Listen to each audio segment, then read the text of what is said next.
Cercare casa online è facile, ma comprare casa è un'altra cosa. Al tuo fianco hai gli agenti immobiliari. Con la loro professionalità e competenza, comprare e vendere casa è semplice e sicuro. Ogni agente sa come dare il giusto valore al tuo sogno. Con noi il tuo domani inizia oggi. Agenti immobiliari, semplicemente di casa. FIAIP, Collegio Regionale del Friuli Venezia Giulia.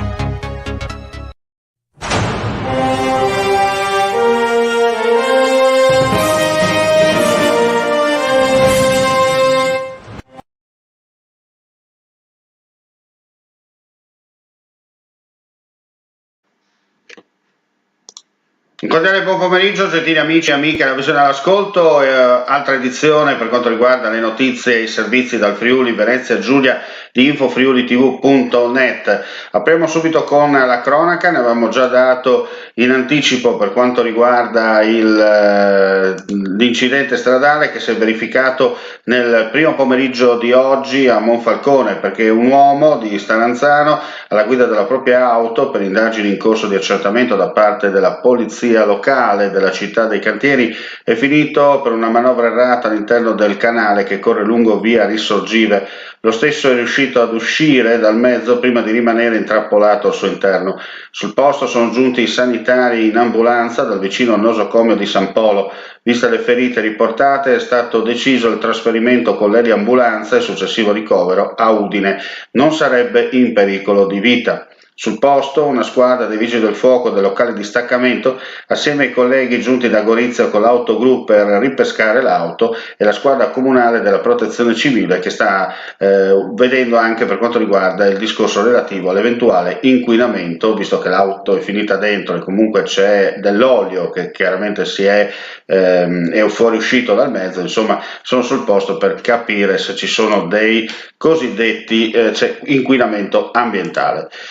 Adesso ci trasferiamo in quella di Padova perché è una notizia che ci interessa anche a noi, Guardia di Finanza chiaramente al lavoro, per dire che 5 manager di una ditta padovana che produce borse e accessori in gomma con il brand O-Bag sono indagati dalla Guardia di Finanza Patavina in un'inchiesta su una presunta frode fiscale nel settore della moda. Stando alle accuse mosse dalle Fiamme Gialle, la società italiana avrebbe pagato 14 milioni di euro in royalty non dovute ad un'altra società di diritto britannico. Secondo gli accertamenti dei finanzieri, la società era riconducibile alla stessa O-Bag padovana, presente anche in regione, quindi con quel denaro, pagato con fattura all'estero, che sarebbe servito per abbattere l'imponibile, avrebbe dovuto essere tassato in Italia. Da qui le contestazioni. I 5 sono accusati di aver prodotto fatture per operazioni inesistenti. Il sospetto è che parte del denaro sia finito alle Cayman. La Guardia di Finanza ha eseguito nei confronti dei 5 manager un sequestro preventivo di 4 milioni di euro, sigillando conti correnti, titoli, beni e case private. Un sequestro è stato eseguito anche a Rocca Pietore, in provincia di Belluno, dove si trova un'abitazione in disponibilità di uno dei 5 indagati. E adesso vediamo, cambiamo argomento e andiamo per la precisione a parlare del Covid-19 in regione, per dire che in Friuli Venezia Giulia su 1587 tamponi molecolari sono stati rilevati 145 nuovi contagi con una percentuale di positività del 9,14%. Sono inoltre 460 i test rapidi antigenici realizzati, dai quali sono stati rilevati 27 casi, pari al 5,87. I decessi sono 3, i ricoveri in terapie intensive 62, quelli in altri reparti 373. I decessi complessivamente in regione ammontano a 2.844, i totalmente guariti sono 61.964, i clinicamente guariti 2.014, le persone in isolamento 9.727. Da inizio pandemia in regione sono risultate complessivamente positive al Covid 76.984 persone. In questo gruppo fanno parte anche 895 da fuori regione. Adesso ci spostiamo alla Confartigianato perché c'è stato oggi un incontro con tra l'altro l'assessore Bini. Il mondo artigiano è un esempio come la nostra gente, la nostra terra sappiano affrontare e superare le difficoltà anche nei periodi più delicati. Diversi comparti di questo importante segmento dell'economia regionale hanno retto alla crisi causata dalla pandemia con una sostanziale tenuta dell'occupazione meno 1,9 rispetto al 2019%, chiaramente rispetto all'anno del 2019, nonostante in alcuni casi la forte riduzione del fatturato. Come Regione Friuli Venezia Giulia, dice l'assessore Bini, abbiamo messo in campo ingenti risorse per favorire la tutela del sistema produttivo nella fase emergenziale, ma nel contempo abbiamo pensato anche alla ripartenza, infatti con la recente approvazione della legge Sviluppo Impresa, predisposta in stretto raccordo con le associazioni di categoria, troveranno attuazione ulteriori strumenti di consolidamento e di crescita per le imprese artigiane.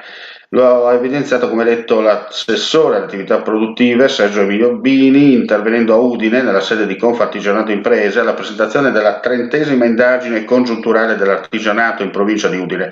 Dallo studio emerge, come ha rilevato il presidente invece di Confartigianato Friuli Graziano Tilati, che nonostante le 13.513 imprese artigiane, la perdita di fatturato sia stata stimata per il 2020 in 330 milioni di euro, pari a quasi 26.000 euro per azienda, gli artigiani non abbiano perso la fiducia nella propria azienda con una percentuale del 7,15 decimi, un dato molto significativo anche a livello nazionale, che è il più alto dal 2015. Per sostenere la tenuta del tessuto produttivo maggiormente colpito dalla crisi e la capacità di rimboccarsi le maniche per ripartire, che non è mai stata smorzata dalla crisi, la Regione ha già assegnato 2 tranche di ristori, mentre altri 21,6 milioni di euro, anticipato Bini, saranno messi a disposizione in questo mese perché l'amministrazione regionale accanto agli imprenditori e alle loro aziende. Come sempre noi ci auguriamo che dalle parole si passi ai fatti, perché è facile promettere, poi bisogna vedere quando i soldi arrivano, un po' come il rubinetto, si apre, prima o dopo l'acqua rischia anche di finire, ma noi ci auguriamo l'esatto contrario. E adesso andiamo a Monfalcone con un servizio. Vice governatore Riccardi, inaugurata oggi la struttura di odontostomatologia a Monfalcone, un progetto che rientra però nel programma più vasto dell'odontoiatria regionale. Sì, sicuramente è un risultato importante. Poi ho un sogno, vorrei che tutte le persone che non se lo possono permettere di andare dal dentista avessero una sanità pubblica che risponde alle esigenze che ci sono frequenti e sui quali noi dobbiamo continuare a lavorare e a investire in maniera che questo servizio possa essere ampliato. Sicuramente è un lavoro lungo, ma già nel corso di questi mesi, pur nella difficoltà dell'epidemia, la Regione ha investito molto e continuerà a investire per poter garantire questo servizio a tutti.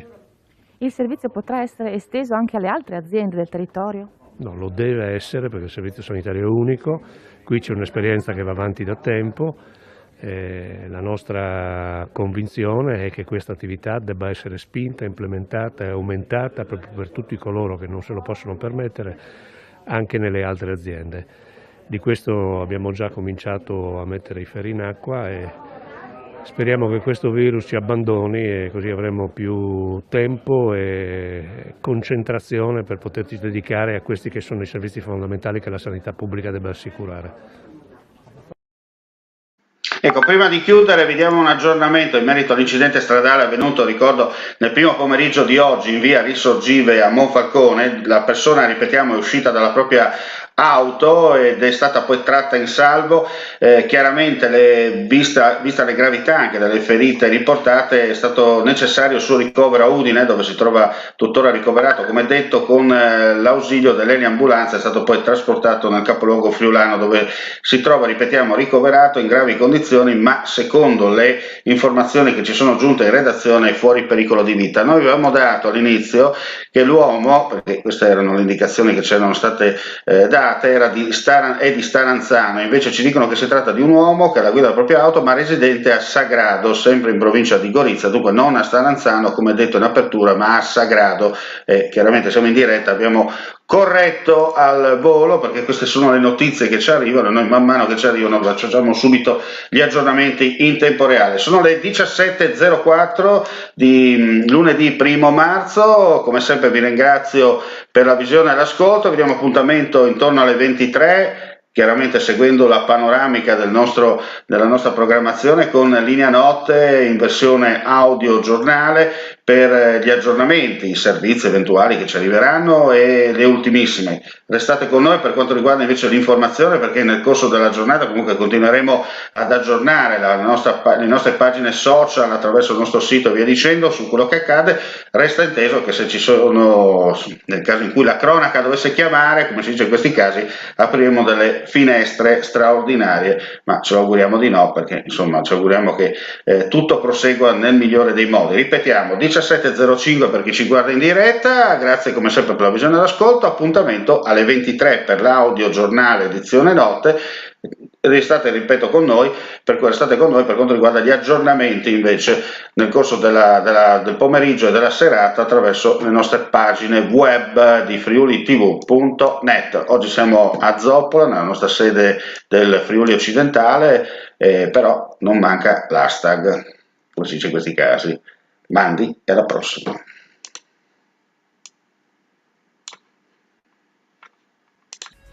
Conosci te stesso, conosci il cliente, innova. Portale web di informazione dedicato al Friuli Venezia Giulia con 4 appuntamenti del videogiornale e 2 dirette streaming con ospiti collegati. Sezioni dedicate al cliente. Si tratta di un canale con un target preciso, in crescita grazie alle prossime novità legate al potenziamento delle nuove tecnologie di trasmissione digitale. Il progetto friulitv.net è composto da professionisti del settore con propri studi a Udine e Pordenone per realizzare anche programmi personalizzati costruiti su misura.